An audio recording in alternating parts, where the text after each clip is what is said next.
የትግራይን ፖለቲካ ጣፈንታ ሊወስን የሚችል እጅግ ወሳኝና ውጥረት የበዛበት የፖለቲካ መስቀለኛ መንገድ ላይ ደርሷል። በዛሬው ዕለት የትግራይ ጊዜያዊ አስተዳደር ፕሬዝዳንት ጀነራል ታደሰ ወረደ ከጠቅላይ ሚኒስትር አብይና ከፌዴራል መንግስቱ ከፍተኛ ባለስልጣናት ጋር ግምገማ አካሂደዋል። በዚህ መድረክ ላይም የትግራይን ጣፈንታ የሚወስኑ ጥብቅ ውይይቶች እንደነበሩ እየተገለጸ ይገኛል። በዛሬው ዕለት የስልጣን ጊዜያቸው የሚያበቃው ታደሰንም ለመተካት በፌዴራል መንግስቱ በኩልና በህወሓት መካከል እንቅስቃሴዎች ተጠናክረው ቀጥለዋል።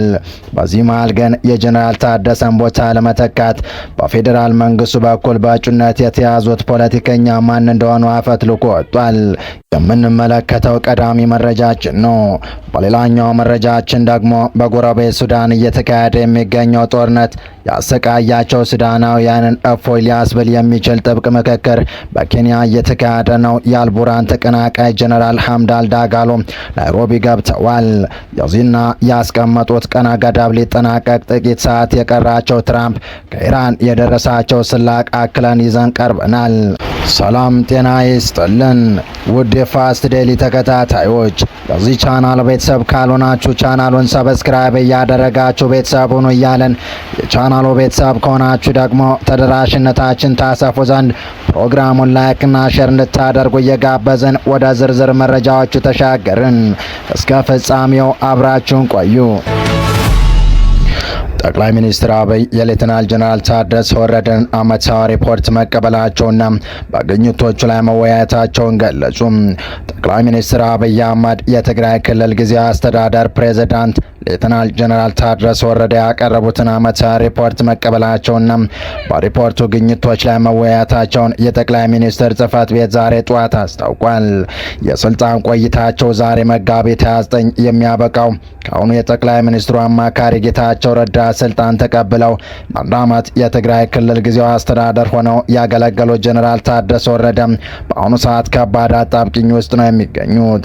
ከህወሓት በኩል ቅቡልነታቸው ከጊዜ ወደ ጊዜ እየቀነሰ የሚገኙት ፕሬዝዳንቱ በፌዴራል መንግስቱም በኩል የዛሬ ዓመት ስልጣን ሲረከቡ የገቡትን ቃል ባለማክበራቸውና ከዛ አልፎም አንዳንድ ወታደራዊ ትንኮሳቸው በሳቸው ትዕዛዝ በመፈጸማቸው ፊት እንደተነሳቸው እየተነገረ ይገኛል። ዛሬው ዕለት ለጠቅላይ ሚኒስትር አብይ ዓመታዊ ሪፖርታቸውን ያቀረቡት ፕሬዝዳንቱ በመድረኩ የተነሱ ዝርዝር መረጃዎች ከጠቅላይ ሚኒስትር ጽህፈት ቤትም ሆነ ከትግራይ ክልል ጊዜያዊ አስተዳደር በኩል አልተሰጡም። የትግራይን ፖለቲካዊ ዕጣ ፈንታ ሊወስን የሚችል እጅግ ወሳኝና ውጥረት የበዛበት የፖለቲካ መስቀለኛ መንገድ ላይ የደረሰ ይታመናል። በዛሬው ዕለት የትግራይ ጊዜያዊ አስተዳደር ፕሬዝዳንት ጀነራል ታደሰ ወረደ ብቻቸውን ወደ አዲስ አበባ በማቅናታቸው ከፌዴራል መንግስቱ ከፍተኛ ባለስልጣናት ጋር ነጋገሩም። ይህ ስብሰባ ተጨባጭ ፍሬ ያመጣል ተብሎ አይጠበቅም። ነገሩን ይበልጥ አሳሳቢ የሚያደርገው ደግሞ በነገው ዕለት የትግራይ ጊዜያዊ አስተዳደር ቀነ ገደብ መጠናቀቁ ሲሆን ይህን ተከትሎ በኢትዮጵያ ፖለቲካ ውጥረት ትልቅ ንዝረት ሊፈጥር የሚችል አዲስ ክስተት ይመጣል ተብሎ ይጠበቃል። ከዚህ የጊዜ ገደብ መገባደድ ጋር ተያይዞ የሁለቱ ወገኖች ጸራሪ ፍላጎቶች እጅግ አደገኛ በሆነ መልኩ እየተጋጩ ይገኛሉ። በትግራይ በኩል ያለፈው ጊዜያዊ አስተዳደር የህዝብን ችግር የፈታ ምንም አይነት ተጨባጭ ለውጥ ያመጣ ስላልሆነም ትግራይ ከ2013 ጦርነት በፊት ወደ ነበረችበት በህወሓት ሙሉ መሪነት ስር ወደሚገኝ አስተዳደር መመለስ አለባት የሚል ጽኑ አቋም ተይዟል። በዚህም መሰረት የህወሓት ምክትል ሊቀመንበር የሆኑት አቶ አማኑኤል አሰፋ አዲስ የትግራይ ፕሬዝዳንት በመሆን ክልሉን ሊመሩ እንደሚችሉ በስፋት እየተጠበቀ ነው። በፌዴራል መንግስቱ በኩል ደግሞ ህወሓት እንደ ቀድሞ ክልሉ ጠቅልሎ እንዲይዝ የመፍቀድ ፍላጎት እንደሌለና ይልቁንም በዚህኛው አዲስ ምዕራፍ የራስ የሚላቸውን ታማኝ ሰዎች በትግራይ ከፍተኛ ስልጣን እርከን ላይ ለማስቀመጥ ጥብቅ አቋም ይዞ እየሰራ እንደሆነ የቅርብ ምንጮች አረጋግጠዋል። ከእጩዎች መካከል ጀነራል ታደሰ ወረደ ወደ አዲስ አበባ በገቡበት ወቅት በፌዴራል መንግስቱ ትዕዛዝ ኤርፖርት ድረስ በሜዳ አቀባበል ያደረጉላቸው ዶክተር አብርሃም በላይ ይገኙበታል።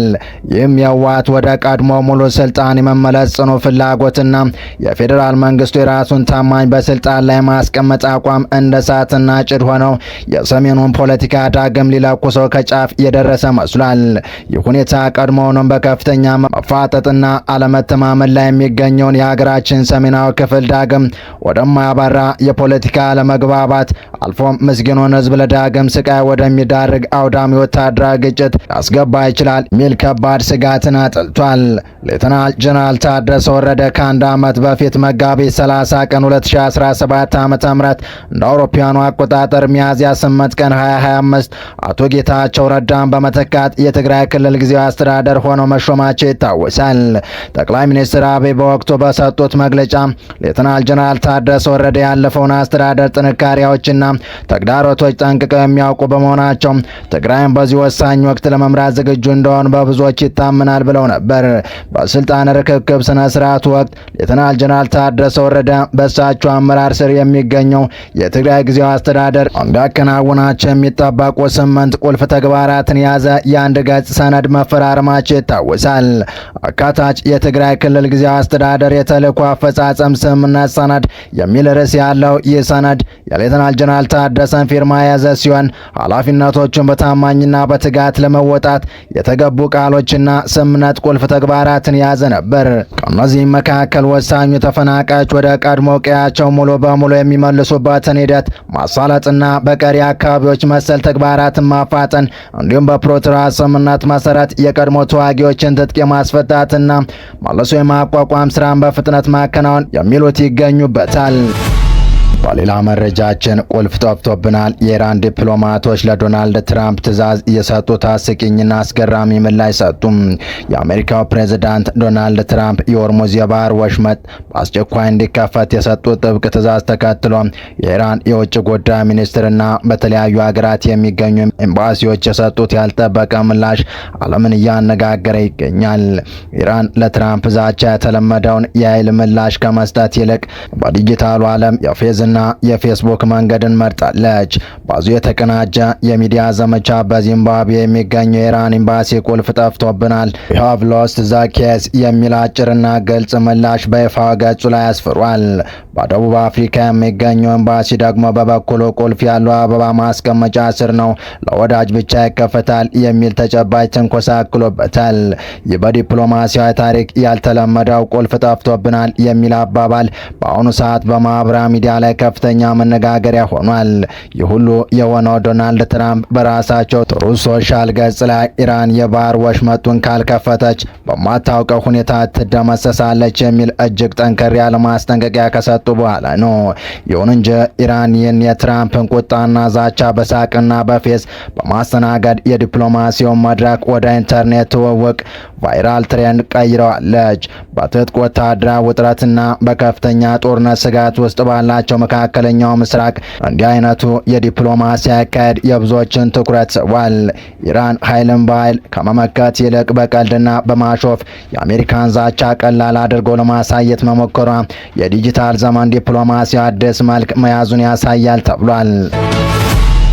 በቀጣይ መረጃ የተባበሩት መንግስታት ድርጅት ልዩ መልእክተኛ በሱዳን ያለውን ውጥረት ለማርገብ ፈጣን ድጋፍ ኃይል ወይም አርኤስኤፍ መሪ ጋር በናይሮቢ ተወያዩ።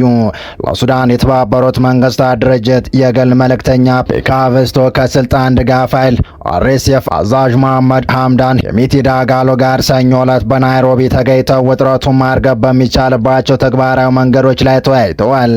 በኬንያ ዋና ከተማ የተካሄደው ይህ ስብሰባ የሃቪስቶ የመጀመሪያው ቀጠናዊ ጉብኝት አካል ነው። የተባበሩት መንግስታት ድርጅት ወደ 3 ዓመታት ሊጠጋ የታሰበው ግጭት ለመፍታት በሚደረገው ጥረት መልእክተኛው ቀደም ብሎ በካርቱም ከሽግግር ሉዓላዊ ምክር ቤት ፕሬዝዳንት ጀነራል አብዱል ፈታህ አልቡርሃን ጋር መወያየታቸው ይታወሳል። የተባበሩት መንግስታት ድርጅት ቃል አቀባይ ስቴፋን ዱጃሪክ ውይይቱን ሰላማዊ ሰዎችን ስለመጠበቅ ሀሳብ ለመለዋወጥ የተገኘ ገንቢ አጋጣሚ ሲሉ ገልጸውታል። ሃቪስቶ ያነጋገራቸው ሁሉም ባለድርሻ አካላት ከዓለም አቀፍ ድርጅቶች ጋር ለመተባበር ዝግጁነታቸውን ማሳየታቸውንም ጠቁመዋል። ዱጃሪክ በኒውዮርክ በሰጡት መግለጫ የሚበረታታ ሲሆን የሱዳናውያን ስቃይ ለማቆም በፍጥነት ወደ ተጨባጭ እድገት ሊቀየር ይገባል ብለዋል። ሃቪስቶ ወደ ኬንያ ከመምጣታቸው በፊት ባለፈው ሳምንት መጨረሻ በካይሮ ከግብጽ ባለስልጣናት ከአረብ ሊግና በስደት ከሚኖሩ የሱዳን ማህበረሰብ አባላት ጋር ውይይት አድርገዋል። የዲፕሎማሲያዊ ተልዕኮ በተባበሩት መንግስታት ድርጅት በካርቱም ያለውን የሰብአዊ ድጋፍ ስራ እያሰፋ ባለበት ወቅት የተከናወነ ነው።